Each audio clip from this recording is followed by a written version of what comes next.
Je m'appelle Véronique, j'habite dans le sud de la France et aussi à l'Île-d'Yeu. Et il y a à peu près un an, l'idée est venue de garder le patrimoine de l'Île-d'Yeu parce que je suis attachée à cette île. Et il y a le Biche qui est venu, le bateau tonnier de l'île de Groix. Et je me suis dit quand même, ce serait vraiment chouette qu'à l'Île-d'Yeu, il y ait un bateau du patrimoine qui soit sauvegardé. Et puis l'idée est partie, les choses se sont écoulées sur les mois, les semaines. Et à l'occasion d'un échange avec des amis eh bien, on m'a dit il y a un bateau à vendre, le dernier bateau en bois de pêche de l'Île-d'Yeu, une pinasse, qui part à la casse début mai. Et donc ça a germé et je me suis dit allez banco.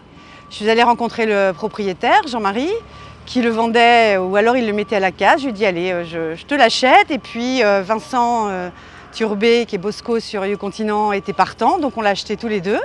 Et puis avec les copains marins de l'Île-d'Yeu, Patrice Cadou, qui a été commandant sur la Vendée, Ronan Sorel, qui est aussi capitaine sur YouContinent, Alain Voisin, qui est le patron du Marial. Et puis il y a aussi Céline et Michel Olivier, qui eux sont chefs d'entreprise et qui sont aussi attachés à l'Île-d'Yeu. On a dit on se lance dans l'aventure et voilà, j'ai créé une association qui s'appelle Océanie d'Île-d'Yeu 1975. L'idée, c'est de sauvegarder le patrimoine pour les îlets, de faire vivre ce petit bateau magnifique, bleu, en bois, de le garder complètement tel qu'il est à l'origine. Et Gilles Maurice, qui est le constructeur du bateau, qui est un voisin que je connais bien, est partie prenante aussi du projet. Il est heureux comme tout, il a l'impression que voilà, son bateau revit. Il a eu peur de le perdre. Et puis il y a aussi le petit René Mollet, qui est le parrain du bateau. Et il est trop content, c'est celui qu'on voit toujours sur le port et qui est un amoureux de la mer. Donc voilà, et on est parti dans cette aventure. L'idée, c'est d'en faire un outil de sauvegarde du patrimoine, mais d'animation et de lien humain. L'idée, c'est de pouvoir en faire des animations. Il appartient à tous ceux qui veulent bien se l'approprier. C'est vraiment l'idée, c'est pas le mien, c'est pas celui de Vincent, c'est pas celui de l'association, c'est celui de tous ceux qui veulent participer, venir proposer des idées, faire des ateliers de matelotage, faire de la dégustation de produits locaux.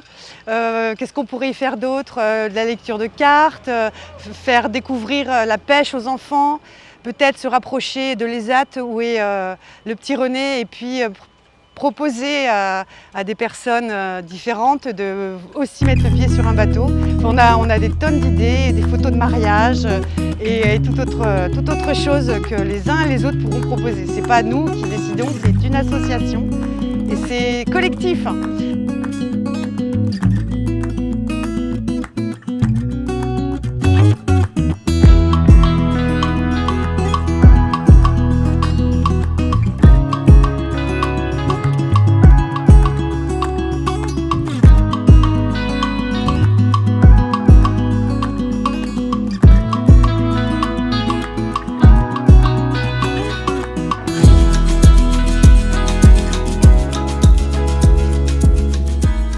Ce bateau a été construit en 1975 au chantier de Thomazeau à Saint-Gilles-Croix-de-Vie et il n'a pas navigué depuis 2 ans. Quand un bateau en bois ne navigue pas, il s'abîme.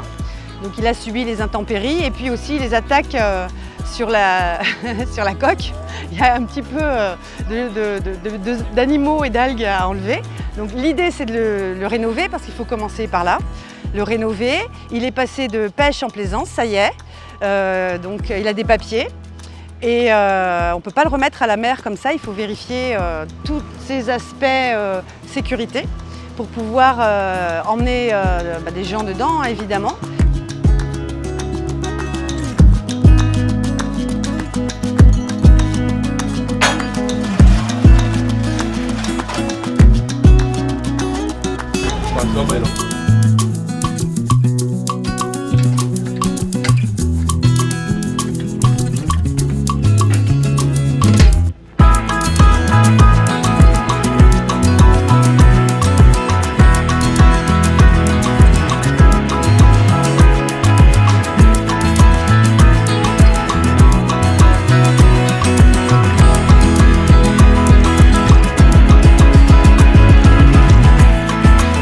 Et donc les étapes de la rénovation. Là aujourd'hui, on va passer le Karcher pour enlever tout ce qui est accroché à la coque.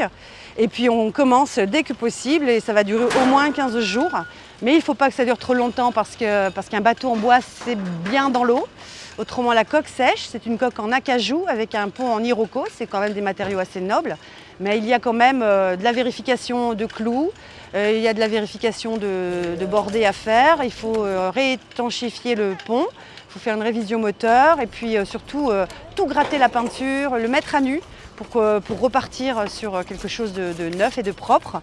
Donc on a acheté la peinture, enfin on a le matériel et on y va, on va remonter les manches et puis ça va durer 15 jours, peut-être plus, mais en tout cas le moins longtemps possible. Déjà, c'est impossible. Il n'y a pas de trou. De l'acajou, vous vous rendez compte hein? De l'acajou, c'est incroyable.